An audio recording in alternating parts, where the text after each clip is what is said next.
Okay, ಈ ಬಗ್ಗೆ ಮಾತನಾಡೋದಕ್ಕೆ ಮಂಡ್ಯ ಜಿಲ್ಲೆಯವರೇ ಆಗಿರುವಂತಹ ಕೃಷಿ ಸಚಿವರು ಚಲುವರಾಯಸ್ವಾಮಿ ದೂರವಾಣಿ ಸಂಪರ್ಕದಲ್ಲಿದ್ದಾರೆ. ಸರ್ ನಮಸ್ಕಾರ. ನಮಸ್ತೆ. ನಮಸ್ತೆ ಸರ್, ನೀವು ತುಂಬಾ ಒಳ್ಳೆ ಸಂಬಂಧವನ್ನ ಎಸ್.ಎಂ. ಕೃಷ್ಣ ಸರ್ ಜೊತೆ ಹೊಂದಿದ್ರಿ. ಸಾಕಷ್ಟು ಸಲ ನಿಮ್ಮೆಲ್ಲರಿಗೂ ಗೈಡ್ ಕೂಡ ಮಾಡಿದ್ದಾರೆ. 92 ವರ್ಷ ವಯಸ್ಸಾಗಿತ್ತು. ಸುಮಾರು ದಿನಗಳಿಂದ ಹಾಸ್ಪಿಟಲ್ನಲ್ಲಿದ್ರು. ಮಧ್ಯರಾತ್ರಿ ಕೊನೆಯುಸಿರೆಳೆದಿದ್ದಾರೆ. ಯಾವ ರೀತಿಯಾಗಿ ಸರ್ನ ನೆನಪಿಸ್ಕೊಳ್ತೀರಿ ಸರ್? ಅವರು ನಮ್ಮೆಲ್ರಿಗೂ ಒಂದ್ ರೀತಿ ಮಾಡಲ್ಲು.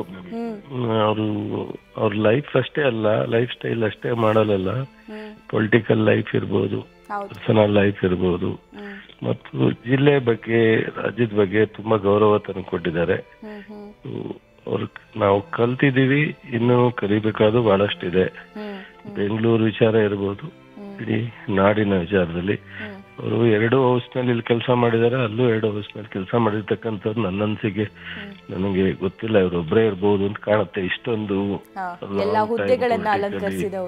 ಅಲಂಕರಿಸಿ ಎಲ್ಲಕ್ಕೂ ಗೌರವ, ಪ್ರಧಾನಿ ಮತ್ತು ರಾಷ್ಟ್ರಪತಿ ಉಪರಾಷ್ಟ್ರಪತಿ ಹುದ್ದೆ ಬಿಟ್ರೆ ರಾಜಕೀಯದಲ್ಲಿ ಇರುವಂತ ಆಲ್ಮೋಸ್ಟ್ ಆಲ್ ಎಲ್ಲಾ ಸದನದ ಸದಸ್ಯರು ಆದ್ರೆ, ಬಟ್ ಇಷ್ಟೊಂದು ಡಿಸಿಪ್ಲಿನ್ ಆಗಿ ಬಹುಶಃ ಯಾರೋ ಹಿರಿಯರಿದ್ರು ಇಲ್ಲ ಅಂತ ಅನ್ನೋದಕ್ಕಿಂತ ಹೆಚ್ಚಾಗಿ ನಮ್ಮ ಕಣ್ಣು ಮುಂದೆ ನಾವು ನೋಡಿದಂತ ಒಬ್ಬ ನಾಯಕರಲ್ಲಿ ಅತ್ಯಂತ ಗೌರವವಾಗಿ ನಡ್ಕೊಂಡಂತ, ನಮ್ಮೆಲ್ರಿಗೂ ಮಾರ್ಗದರ್ಶನ ಕೊಟ್ಟಂತವ್ರು. ನಾನಂತೂ ವೈಯಕ್ತಿಕವಾಗಿ ತುಂಬಾ ಅವ್ರ ಜೊತೆ ಆತ್ಮೀಯವಾಗಿ, ನಮ್ಮ ಬಹಳ ನಾವು ಅವರ ಮಕ್ಕಳಿಗಿಂತ ಆ ತರದ ಒಂದು ಏಜ್ನವರು ತುಂಬಾ ಪ್ರೀತಿಯಿಂದ ನಮ್ಮನ್ನು ನಡೆಸ್ಕೊಂಡಿದ್ದಾರೆ. 2 ವರ್ಷ ದಿವಸ ನನ್ನ 99ರಲ್ಲಿ ಅವರು ನನ್ನನ್ನು ಕಾಂಗ್ರೆಸ್ ಜಾಯಿನ್ ಆಗುವಂದಾಗ ಬಹಳ ಸಂತೋಷವಾಗಿ, ನನಗೆ ಆಗಲ್ಲ ಅಂದಾಗ ಬಹಳ ಖುಷಿಯಾಗಿ ಆಯ್ತು ಬಿಡಪ್ಪ ಒಳ್ಳೇದಾಗ್ಲಿ ಅನ್ನೋರು.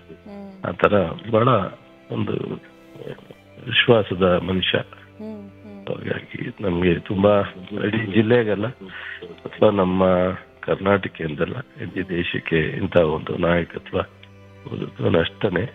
ಸೊ ಅದ್ರ ವಯೋಮಿತಿ, ಏಜು ವ್ಯತ್ಯಾಸ ಏನು ಮಾಡ್ಲಿಕ್ಕೆ ಆಗಲ್ಲ. ಅವರ ಕುಟುಂಬಕ್ಕೆ ಮತ್ತು ಅವರ ಅಭಿಮಾನಿಗಳಿಗೆ ಶಾಂತಿ ಸಿಕ್ಲಿ, ಅವರ ಒಂದು ಆತ್ಮ ಶಾಂತಿ ಸಿಕ್ಲಿ, ಎಲ್ರಿಗೂ ನೆಮ್ಮದಿ ಸಿಕ್ಲಿ ನಾವು ಒಂದು ಬೇಡಿಕೆ ಅಷ್ಟೇ. Thank you madam. ಸರ್, ಅಂತಿಮ ದರ್ಶನದ ಬಗ್ಗೆ, ವ್ಯವಸ್ಥೆಗಳ ಬಗ್ಗೆ ಏನಾದರೂ ಮಾಹಿತಿ ಇದೆಯಾ ನಿಮ್ಗೆ? ಎಲ್ಲ ನಮ್ಮ ಜಿಲ್ಲಾ ಆಡಳಿತ ಸಂಪೂರ್ಣವಾಗಿ ಮಾಡುತ್ತೆ. ಸರ್ಕಾರದ ಎಲ್ಲ ತರದ ಇದರಲ್ಲಿ ಸೊ ಅವರ ಅಂತಿಮ ಯಾತ್ರೆ ನಡೆಯುತ್ತೆ. ಮಾನ್ಯ ಮುಖ್ಯಮಂತ್ರಿಗಳು, ಉಪಮುಖ್ಯಮಂತ್ರಿಗಳು ಸಹ ಪ್ರೆಸೆನ್ಸ್ ಇರ್ತದೆ. ಸೊ ಎಲ್ಲವೂ ಗೌರವ ಅಲ್ಲಿ ನಡೆಯುತ್ತೆ. ನೀವು ಮಂಡ್ಯ ಜಿಲ್ಲೆಯವರೇ, ಎಸ್.ಎಂ. ಕೃಷ್ಣ ಸರ್ ಕೂಡ ಮಂಡ್ಯ ಜಿಲ್ಲೆಯವರೇ. ಸಾಕಷ್ಟು ರಾಜಕೀಯವಾಗಿ ಸಾಧನೆಗಳನ್ನ ಮಾಡಿದ್ದಾರೆ ಮತ್ತು ಅಭಿವೃದ್ಧಿ ಕೆಲಸದಲ್ಲೂ ಕೂಡ ಅವರ ಸಾಧನೆ ಅಪಾರ. ಸೊ ಎಷ್ಟು ಹೆಮ್ಮೆ ಇದೆ ಸರ್ ನಿಮ್ಗೆ ಅವ್ರ ಬಗ್ಗೆ? ಅದೇ ಅಲ್ಟಿಮೇಟ್ ಅಂತ ಹೇಳಿದ್ನಲ್ಲ, ಸದಾ ಹೇಳೋವಂಥದ್ದು ಎಲ್ಲ ಅವ್ರ ವಿಚಾರ ಬಂದಾಗ ನಮ್ಗೆ ಅಲ್ಟಿಮೇಟ್. ಅವ್ರು ಬಿಟ್ಟು ಇನ್ನೊಬ್ಬರ ಹೆಸರು ಹೇಳಲಿಕ್ಕೆ ಸಾಧ್ಯ ಇಲ್ಲ. Okay, right sir. Yes sir, thank you Chaluvarayaswamy ಅವರೇ, ಇಷ್ಟೊತ್ತು ನ್ಯೂಸ್ ಫಸ್ಟ್ ಜೊತೆ ಮಾತನಾಡಿದ್ದಕ್ಕೆ.